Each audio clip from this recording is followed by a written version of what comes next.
This is my fuzzy rodent friend, affectionately known as Shop Buddy Number 2.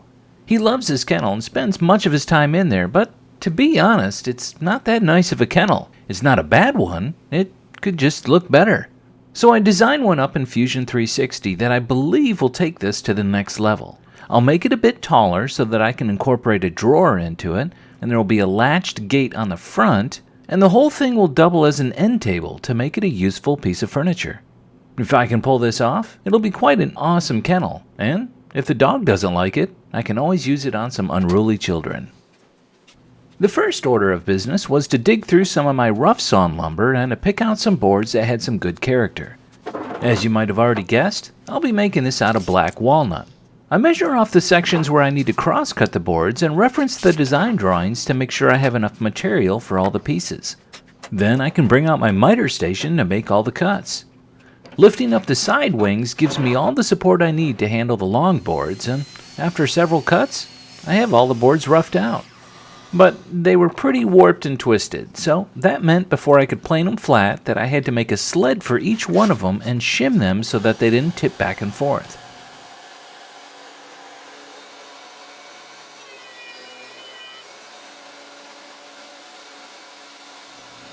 So once I had one side flattened, I could pop each one out of the sled, flip it over, and run it through the planer some more to take care of the other side.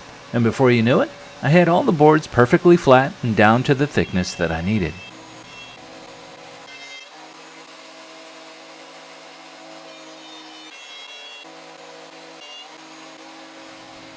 Next, I needed to square up one of the edges on the joiner.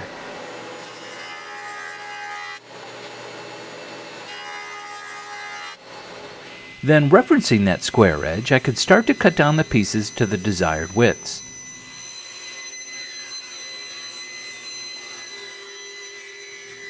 And since I have the memory span of a goldfish, I made sure to label each piece as I was done so that I could keep things straight. And at the miter saw, I could cut each of the pieces to their appropriate lengths.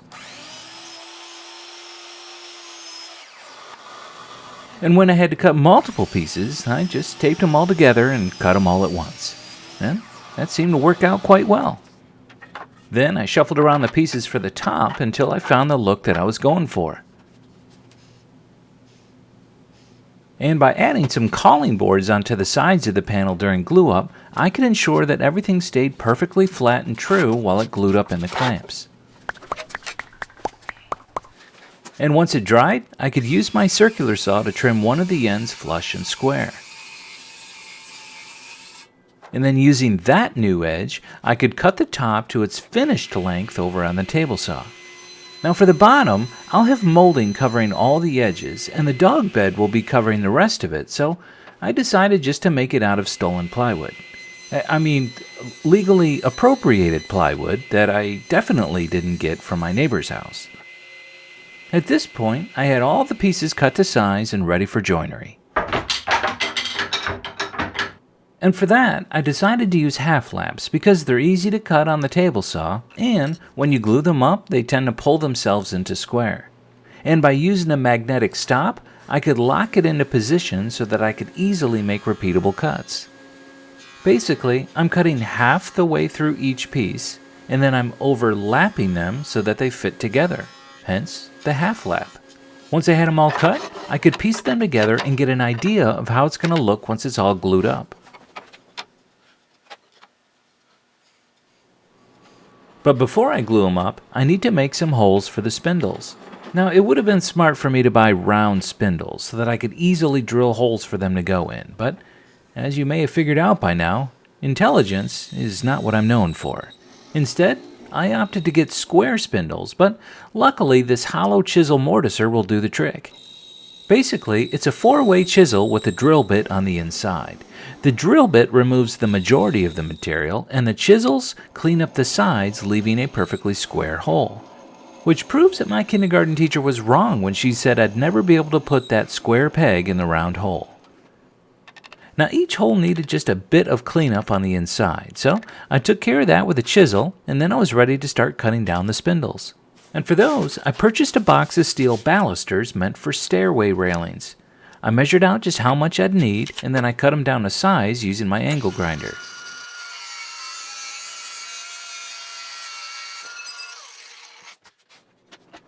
Then with the disc sander, I could grind them down to their final lengths and then put a small chamfer on each one of the edges.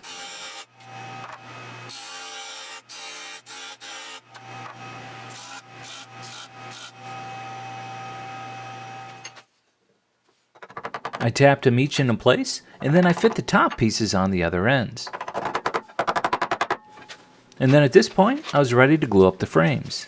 And like I said before, the half laps make it easy to keep the frames square, but you still gotta make sure you squish the joints really tight in the clamps to make them fit nicely.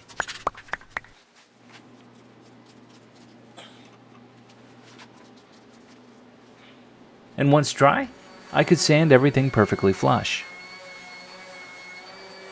Now, to install the four sides together, I thought rabbets would make things easy, so I cut a channel down each side of the front and the back frames. Now keep in mind, if you don't have a dado stack, you can still do this by making a series of cuts. It just takes a little bit longer. Then I can run some glue down each one of those rabbets and clamp each one of the sides into place. And with that dry, I can do the same thing on the back frame. Spread the glue into the rabbets, and then snap it into place with some clamps. I taped off the edges of the plywood bottom, and I gave that a quick coat of black paint while I was in the garage. The idea is that I wanted to protect the areas that I'd be adding glue to in order to ensure a strong bond still happens. I flip the kennel upside down, and then I add a bead of glue around the bottom edge. Then by placing the bottom on, I can center it and add some clamps until it's dry.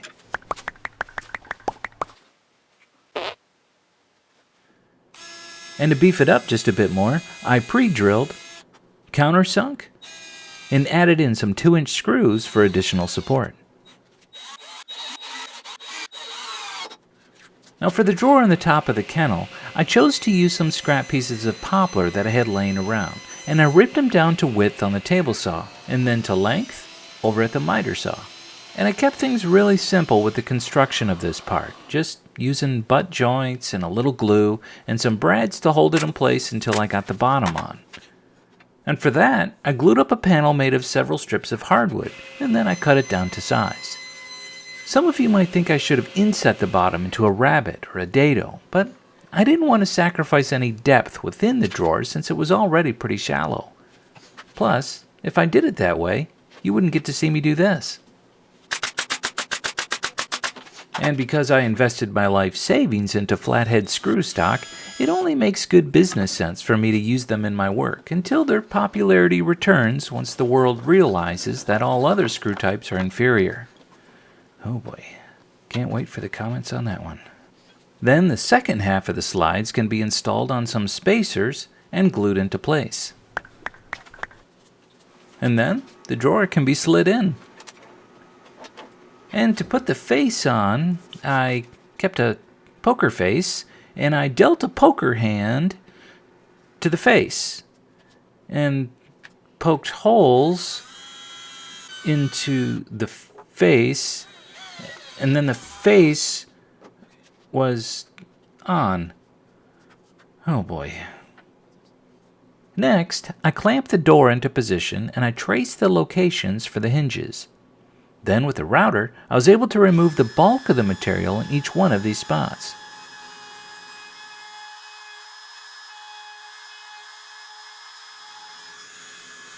And then I could finish it out with a chisel until the hinge sat flush with the door.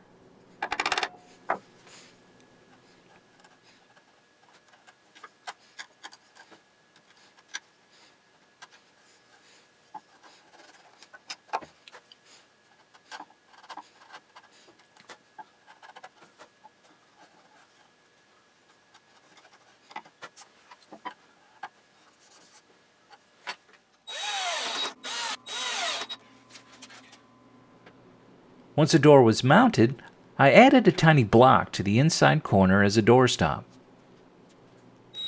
And a small latch was screwed into place, and then the door was done.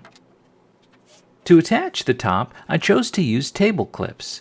I dusted off my biscuit joiner, and then I made 6 cuts around the inside top edge of the kennel. Then at each one of those corresponding locations on the bottom of the surface, I could drill and screw in one of those clips. Basically, these clips are inserted into the cuts and then tightened down, which in turn secures the top down onto the kennel. Now to make some molding. I cut down a bunch of walnut strips and then I ripped them to width over at the table saw.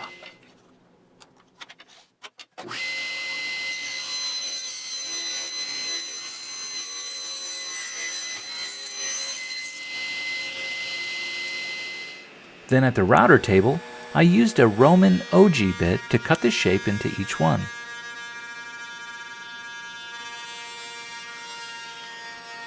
And since my miter sled is at a perfect 45 degrees, I could cut one end on the left side, measure and mark the desired length,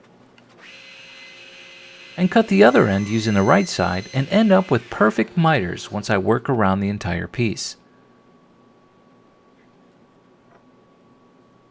Last couple things to do before finish were to put a round over on the top and then sand down all those sharp corners. Now if I learned anything from watching crime shows on TV, it's that it's very important to hang up plastic before you unintentionally get evidence all over your table saw. So with that in mind, I set up a kill room, a spray booth, for me to apply finish. And to do that, I'll be using the Urlex Spray Station 5500. It's an HVLP sprayer that has an all-in-one design which makes it very portable and super handy. I just pour the poly into the Teflon-coated cup, tighten it onto the gun, and then attach the hose. It's really simple to set up, and what's nice is that there's a lot of adjustments that you can make to refine and perfect the application. Whether you're spraying on stain, or poly, or paint, this can do it all, and I think you'll be really impressed with not only how well it performs, but also how easy cleanup is. If you'd like to find out more, I'll have a link in the video description, or you can just head over to urlex.com. Well, here's the finished product. Check out that figure in the drawer face. And the top just turned out gorgeous. And I'm pretty pumped at how nice those mitered corners of the molding turned out. The inset drawer operates super smooth, and I really like the figured strips that accent the bottom. The little latch on the door is super simple to operate with just a quick little flip, and yet it holds things very securely when it's closed.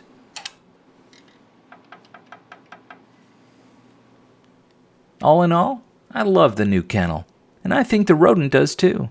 Not only is it a beautiful end table, it's a functional home for my fuzzy friend. Hey, if you'd like to make this project, I'll have detailed step-by-step plans available on my website for small, medium, or large dogs. So if you're feeling crafty, or if you just want to support the channel, head over to fishersshoponline.com and pick up the plans. And as always, thanks so much for watching, and we'll see you next time.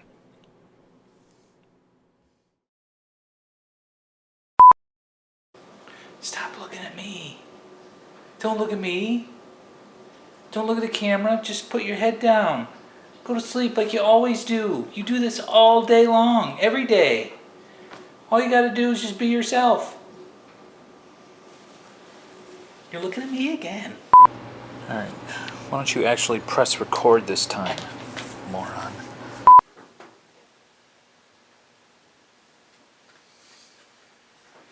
Oh, I didn't even drill these out. Idiot. Why am I even doing this? I have to take this top back off to finish it. Oh, gosh. Stupid idiot. Oh. Well, that stinks. Fisher's hop.